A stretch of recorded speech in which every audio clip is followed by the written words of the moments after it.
दक्षिण भारतीय राज्यों में हिंदी का पुरजोर विरोध किया जा रहा है। जो तीसरी लैंग्वेज के रूप में, तीसरी भाषा के रूप में जो सरकार चाहती है कि हर राज्य हिंदी को स्वीकार करे, क्योंकि हिंदी हमारी मातृभाषा है, ऑफिशियल लैंग्वेज है।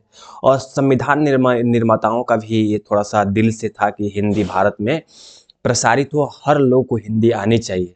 हमारी शिक्षा पॉलिसी में भी हिंदी की बात की गई थी, उस टाइम आज़ादी के बाद भी की गई थी। वर्तमान शिक्षा पॉलिसी, न्यू एजुकेशन पॉलिसी 2020 में बातें की गई है। लेकिन इतना होने के बावजूद लगातार साउथ इंडिया से हिंदी का विरोध जारी है, अब भी जारी है।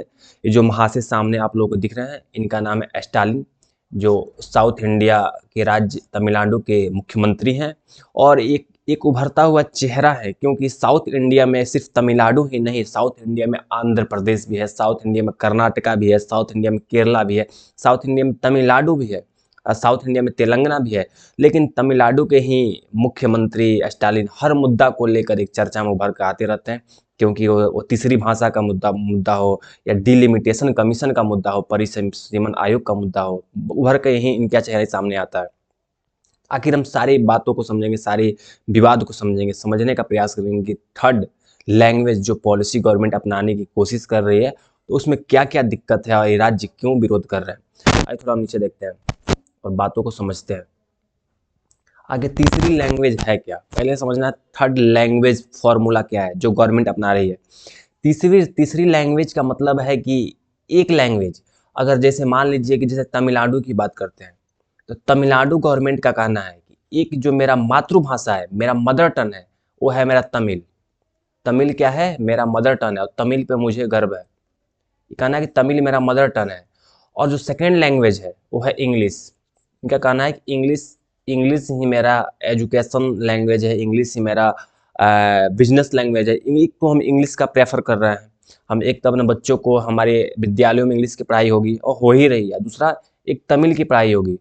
लेकिन जो आप लोगों ने थ्री लैंग्वेज फार्मूला, जो गवर्नमेंट का कहना है, जो इनका कहना है कि जो आप लोगों ने थ्री लैंग्वेज का फार्मूला जो लाया हुआ है, वो थ्री लैंग्वेज का फार्मूला मैं स्वीकार करने के लिए तैयार नहीं हूँ। थ्री लैंग्वेज का फार्मूला मतलब, एक देखिए यहाँ लिखे mother turn off regional language. जैसे मान लीजिए mother turn off regional language में हो गया तमिल, तमिल को उसमें शामिल कर लिया गया।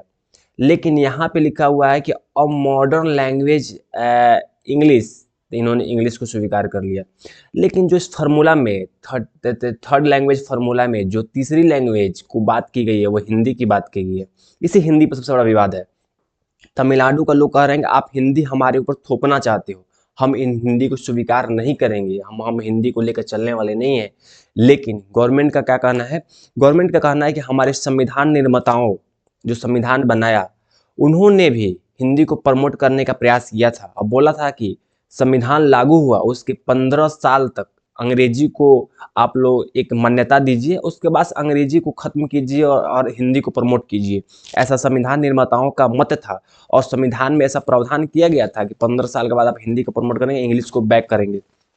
लेकिन ऐसा हुआ नहीं, और लगातार साउथ इंडिया, दक्षिण भारतीय राज्यों का विवाद जारी रहा। और नए नए जो जो जो 3 बार एजुकेशन पॉलिसी है, शिक्षा नीति आया, वो तीनों शिक्षा नीति में हिंदी को प्रमोट करने की बात कही गई है, लेकिन अभी तक हिंदी को प्रमोट नहीं किया गया है। और अगर अगर हिंदुस्तान की हम बात करते हैं, तो हिंदुस्तान की लगभग 60% आबादी हिंदी जानती है, बोलती है, समझती है। अगर किसी देश की 60% से अधिक आबादी हिंदी बोलती है, जानती है, समझती है, तो उस देश में, अगर उस देश को विकास चाहिए, उस देश को डेवलपमेंट चाहिए, तो वहाँ पे हिंदी को प्रमोट करना बहुत ज़रूरी है। आप बिना हिंदी को प्रमोट किए किसी देश को विकास करना बहुत मुश्किल हो जाता है। क्योंकि हमारा, जैसे मान लीजिए चाइना, चीन इतना डेवलप क्यों है कि चीन अपने चीनी लैंग्वेज को प्रमोट करता है। फ्रांस एक यूरोपियन कंट्री है, अपने फ्रांसीसी लैंग्वेज का प्रमोट करता है। जर्मनी एक जर्मन लैंग्वेज, उनका एक ऑफिशियल लैंग्वेज है, वो इंग्लिश पे डिपेंड नहीं है। अंग्रेजी जो है सिर्फ यूनाइटेड किंगडम में, जिसने हमें गुलाम बनाया, जिसने हमें 200 सालों तक हमारे ऊपर राज किया, ब्रिटेन कहते हैं उसको, इंग्लैंड कहते हैं उसको, वहाँ पे अंग्रेजी है। अंग्रेजी कहाँ है? अमेरिका में अंग्रेजी है।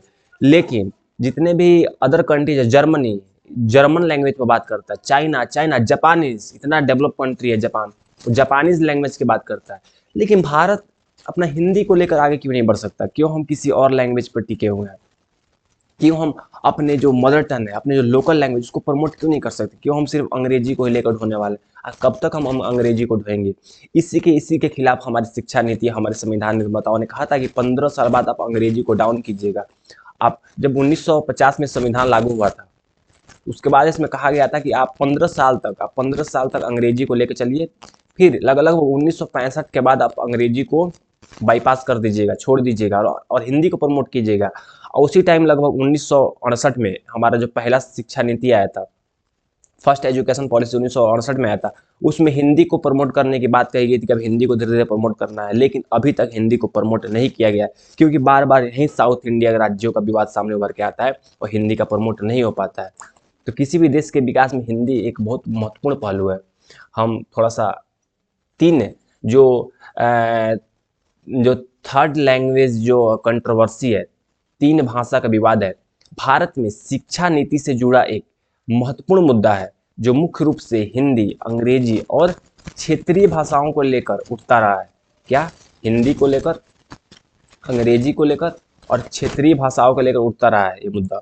सिर्फ एक भाषा की बात नहीं है, यहाँ पे हिंदी हो गया, यहाँ पे अंग्रेजी हो गया, यहाँ पे क्षेत्रीय भाषाएं हो गए, लेकर उठता रहता है। यह विवाद मुख्य रूप से दक्षिण भारतीय राज्यों जैसे तमिलनाडु, कर्नाटक, विशेष रूप से तमिलनाडु में देखा गया है। प्रखर रूप से तमिलनाडु ही उभर कर सामने आता है विवाद को लेकर, जो थर्ड लैंग्वेज का विवाद है। देखिए, तीन भाषा का जो फॉर्मूला था वो पहली बार 1968 में राष्ट्रीय शिक्षा नीति में पेश किया गया था। जो बताया हूँ, न्यू एजुकेशन पॉलिसी जो 1968 में आया, उसी टाइम पहली बार न्यू शिक्षा पॉलिसी की बात की गई थी और इसे 1986 तथा, और देखिए, पहली शिक्षा नीति 1968 में आई, दूसरी शिक्षा नीति 1986 में आई और तीसरी शिक्षा नीति 2020 में आई। लेकिन दूसरी शिक्षा नीति और तीसरी शिक्षा नीति दोनों में राष्ट्रीय शिक्षा नीति में भी दोहराया गया था कि हम लोग 3 लैंग्वेज फार्मूला को हमको लेकर चलना है, 3 भाषा फार्मूला को लेकर चलना है। लगातार वो कांग्रेस की गवर्नमेंट हो या बीजेपी की गवर्नमेंट हो, हर गवर्नमेंट ने कहा है, लेकिन साउथ इंडिया के राज्य, दक्षिण भारतीय राज्य विरोध किए हैं।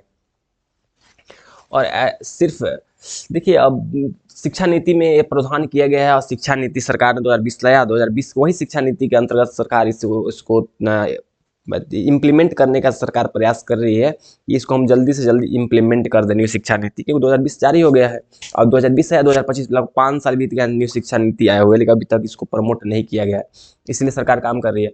आखिर दक्षिण भारतीय राज्यों का जो विरोध है, कह रहा है कि तमिलनाडु में हिंदी को अनिवार्य बनाए जाने का पुरजोर विरोध किया जा रहा है, क्योंकि वहाँ हिंदी थोपने और भारत में वर्चस्व, कहने का मतलब तमिलनाडु कह रहा है कि आप हमारे ऊपर हिंदी थोपने का प्रयास कर रहे हैं। ये हिंदी थोपना, किसी राज्य पर जबरन हिंदी थोपना एक बहुत बड़ा विवाद का मुद्दा बन गया है। आप थोड़ा समझिए कि अगर हम किसी एडुकेशन की बात करते हैं, हम एडुकेशन की बात करते हैं, शिक्षा की बात करते हैं, हम एडुकेशन की बात करते हैं, शिक्षा की बात करते हैं, तो शिक्षा हमारे संविधान में किस अनुसूची में है?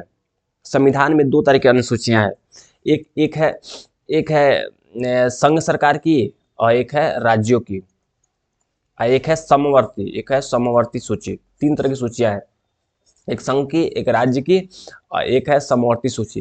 जो शिक्षा को है उस समवर्ती सूची में शामिल किया गया, शिक्षा को है, एडुकेशन को समवर्ती सूची में शामिल किया। इसका मतलब क्या है कि शिक्षा पर पूर्ण अधिकार सिर्फ केंद्र सरकार की नहीं है, राज्यों को भी है। राज्य अपने हिसाब से कानून बना सकते हैं। अगर इस संघ सूची में होता तो सरकार कब तक इसको लागू कर दिया होता, लेकिन ये जो शिक्षा है, जो एजुकेशन है, इसको समवर्ती सूची में इसको शामिल किया गया, है। और समवर्ती सूची में इसको शामिल करने से सबसे बड़ा मुद्दा उभर के ही सामने आता है कि इस पे कानून बनाने का अधिकार सेंट्रल को भी है और स्टेट को भी है।